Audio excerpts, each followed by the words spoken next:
Something I often ponder on is how dark fantasy, or at least more old school Tolkien-esque stuff, is generally considered the norm in our scene, which oddly makes it a little difficult to find quite the tone I'm looking for in my solo first open-ended fantasy games.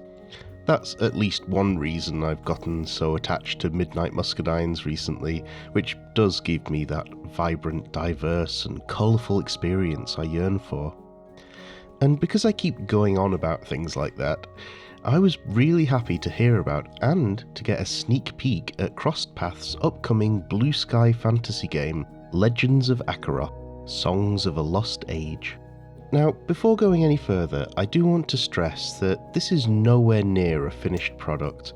It's a very, very early version of the game, a version they're calling a pre-press edition. It feels like a proof of concept to me, just something to get the vibes across of what they're going for. So what are those vibes?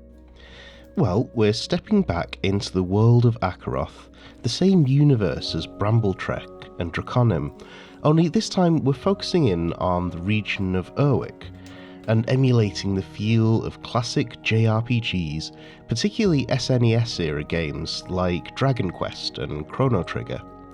And we can do that solo, co-op, with or without a GM. On the surface, that sounds right up my alley, so let's take a closer look.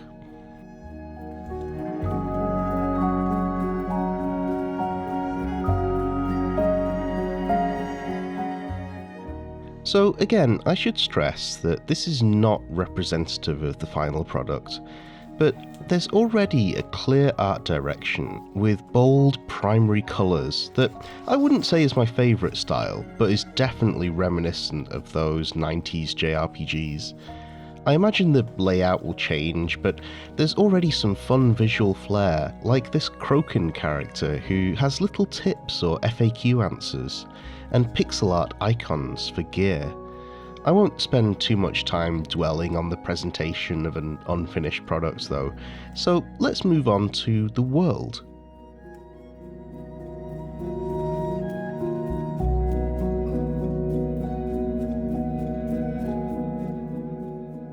The world of Akeroth is a classic fantasy setting, general enough to be a shared universe for various different games with different themes. And while what I saw of Draconim focused a lot on the lore and history of Akeroth, Legends isn't the same kind of game.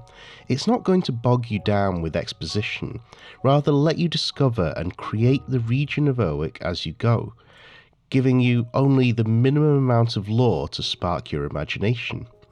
Like how the vast sword buried in the hillside on the back cover is actually a discoverable location in the north of Urwick, the sword that was promised, where it rests amongst gigantic bones.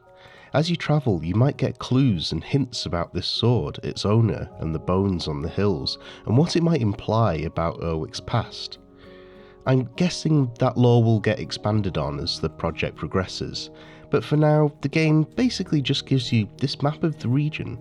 Every marked location has a 2-page spread with some lore hints, basic vibes, NPCs, hooks, and goods or services available. The rest, the spaces in between, you create as you travel, through these obscenely long event tables and oracles.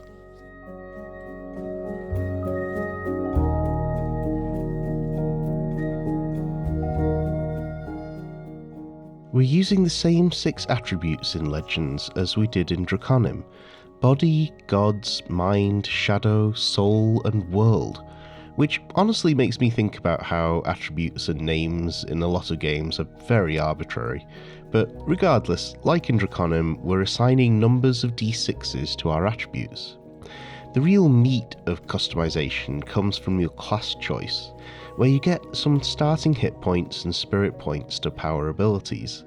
Each class has a core feature and a limit break, and you choose 2 extra perks from either the combat or social perks list. For casters, one of those perks is access to an aspect of magic to choose spells from. What that means is essentially deciding what the source of your magic is, and with that the flavour of spells you have access to. I really like that system. It means you can mechanically flavour your cutesy healer with magic from the Eldritch Void if you like. A lot of these spells can be modified in combat as well for even more customization. And talking of modifying spells, we also get a system for creating your own non-combat utility spells called rites, which you might find familiar if you're aware of some other games in this genre, and trust me, we'll get to that. Going back to classes again though, we also have a job system, essentially specialisms that can be unlocked by doing quests that give you access to new limit breaks and perks. For kin, we have both classic fantasy ancestries and animal folk. The Norborn make a comeback here, of course, along with new ones like Crokin and Warren. If you were excited about the skeleton mage on the front cover though, I'm afraid skellies aren't currently listed. Kin is mostly aesthetic though, just giving you a perk and a speed, which you'll see later may not even be that relevant. After that, you pick some equipment, choose or roll one of the named locations as an origin, and decide or roll for your call to adventure, and then you're away.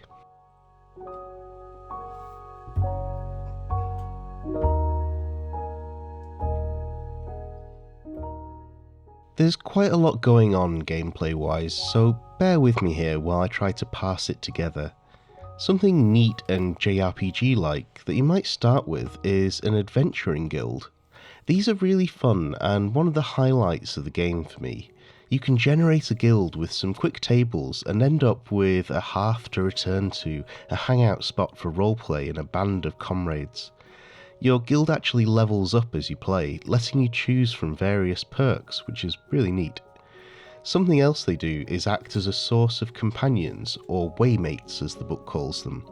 Waymates are essentially simplified player characters, where their moves and combat are selected by rolling a d6. Party companions are essential for that JRPG experience, but in tabletop RPGs are tough to balance between having a full player character in the party and just another piece of equipment. In Legends, they're very much towards the full PC end of the spectrum, and that's partly so that player characters can be easily converted to waymates and vice versa for players that might miss a session, or for easily bringing a new player into the group. So let's say that you take a quest from your guild and start your journey following the travel and exploration rules. We use an abstract progress track or clock to represent its length, so travelling from a satellite village to a town would be a 3 to 4 segment clock. Between major locations is a medium route of 5 to 6 segments, and a journey into the wilderness is a longer 7 to 8 segment clock. Now, I think there's a mistake in the rules here, because it says for each segment of the journey you roll on a d12 table to generate a terrain-specific event. And while there are terrain-specific d12 tables, those are only for combat encounters. The actual event tables are d100 tables, and I do mean that each of the 7 terrain types has 100 events. Generally, each event requires an attribute check to resolve, and the book tells you what might happen on either a success or a failure. And how you do that is by picking the 2 attributes that best represent your approach and roll that many d6s. To get a success, at least one of those dice needs to show a 5 or 6. And we also have degrees of success, so rolling 0 5s or 6s generally means you don't achieve what you intended and have to face the consequences. Rolling between 1 and 3 5s or 6s means you achieved your goal, but with a complication. And 4 or more 5 or 6s is just a straight success. And there are various oracles to add flavour or narrative spark to your scene too, as well as tables for adding things like your own settlements to the map. But let's say now that you find an ancient structure to explore. There are two types of procedurally generated explorable interiors: shrines and dungeons. Shrines are the simpler of the two, and to generate them you roll 5d6s and 1d12. The d12 tells you the layout, and each d6 represents a room. The value it rolled gives you some information about that room, with the last room containing a magic item. Dungeons work similarly, except you don't know the layout or size beforehand. You draw it as you go until you find either a boss or some kind of narrative conclusion to the area. Again, you roll d6s for the contents of each room, as well as how many exits it has. So what happens when you get a combat room? Well, as it stands, we transition to a very complex tactical combat scene. I'm not going to go into too much depth here because it's a lot. There's a tactical grid mode where you select two from a list of actions like in a JRPG. Picking the engage option zooms into a duel mode between you and an adversary. Then you determine the rock paper scissors matchup between your weapon type and the opponent to see who gets to step up their damage dice. And you only roll your damage dice, you don't roll to hit. You only miss if you roll a 1 on the first damage die.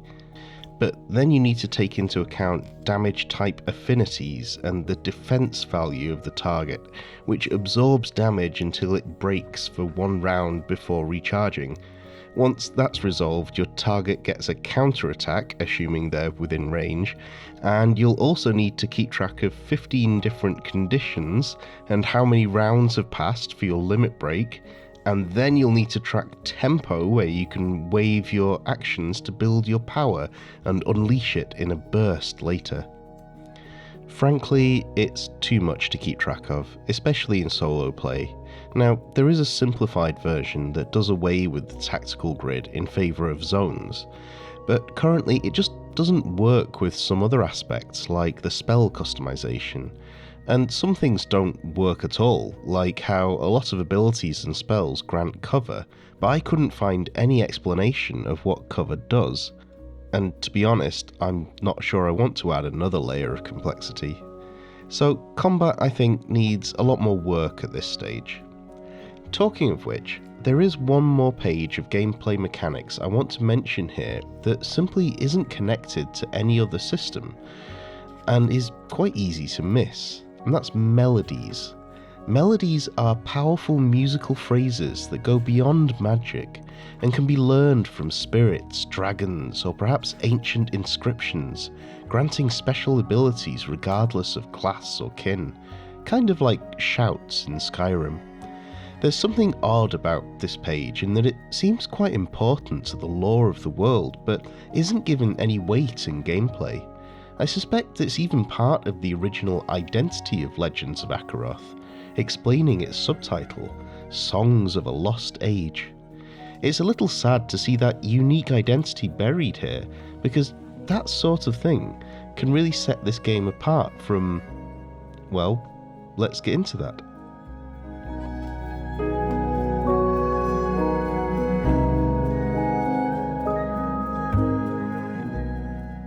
An impression I was beginning to get from Crossed Paths is that they have a certain business model, which is to be content in the shadow of more popular games, crowdfunding alternatives to those titles. Brambletrek is an Animal Folk alternative to Colossal. It looks and plays very similarly. Draconim is a more classic high fantasy alternative to the Cosmere RPG, with dragons instead of Spren.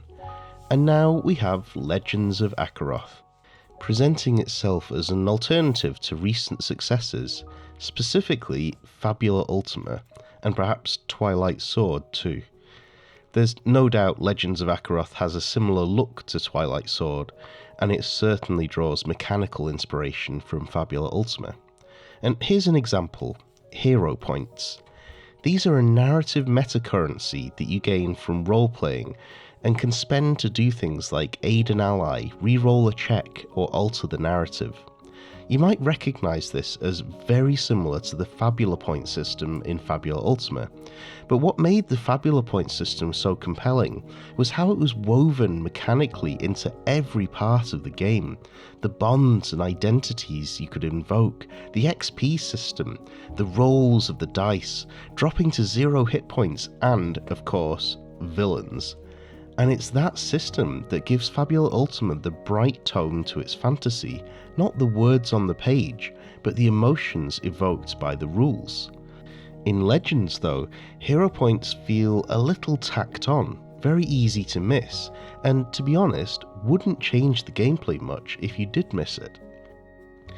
Similarly, Fabula Ultima also has a damage type affinity system that had fun ways for the party to figure out, synergize around, and then exploit. Legends also has an affinity system, but instead of being a core feature, it's just another layer of complexity in combat. And of the 44 creatures in the bestiary, less than half of them even have any affinities. I'd like to see Legends develop its own identity, and as a solo first game, I really think it can. And here's how.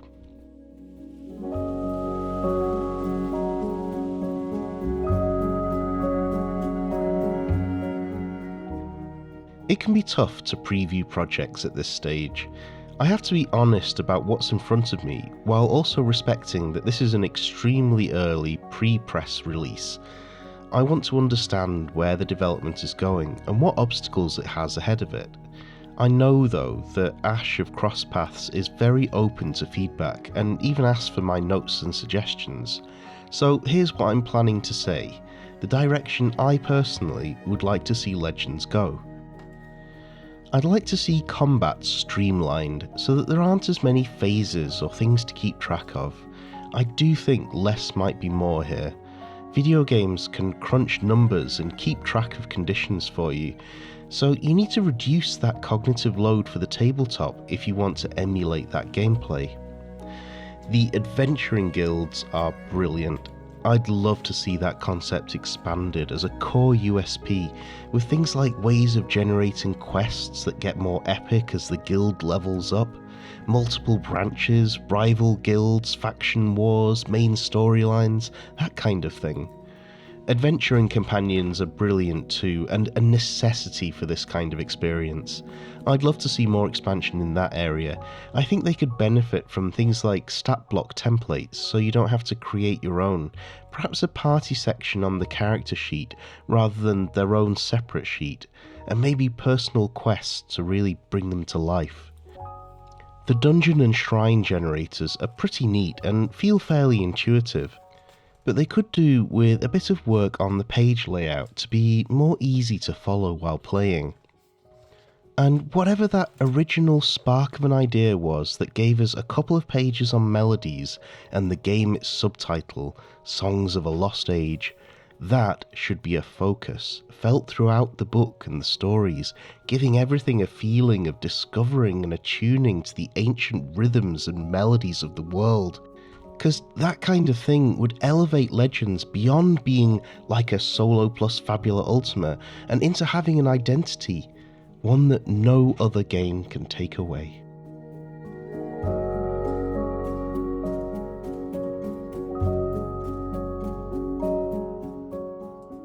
Fabula Ultima is one of my favourite games ever, and when I heard there was something similar in the works, built from the ground up with solo play in mind, I was obviously interested.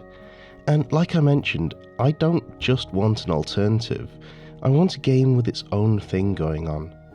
But it really got me thinking that if someone planted a polished, complete game in my hands that was like Fabula Ultima in tone and feel, but optimised for smooth solo and GM-less play, that could be an ideal game for me personally.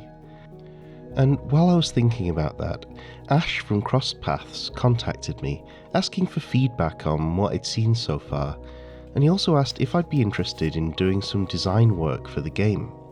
Obviously, that immediately biased this preview, but while we talked about it, Ash stressed how much he welcomes critical analysis, and so the notes I'll be giving him probably won't be any different from the script to this video.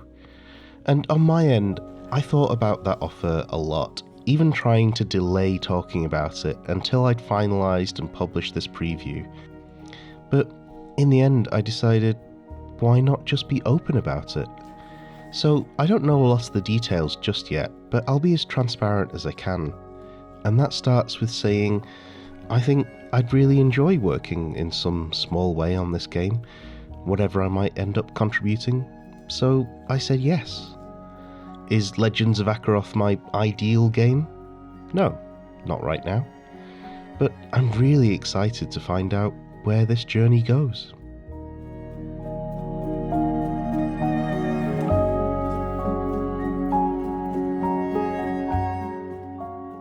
I've been really quite ill over the last week, so apologies if my voice is a little more hoarse than usual. And I think I've been talking for long enough now, but I do need to say a massive, massive thank you, as usual, to this month's Ko-fi supporters. If you feel eager and able to see your name up here with these fine folk, then please head over to ko-fi.com/cozyrpgreviews. I don't know just yet what the next review will be, but almost certainly it'll be one from this massive pile. So thank you ever so much for watching, and until then, happy adventures.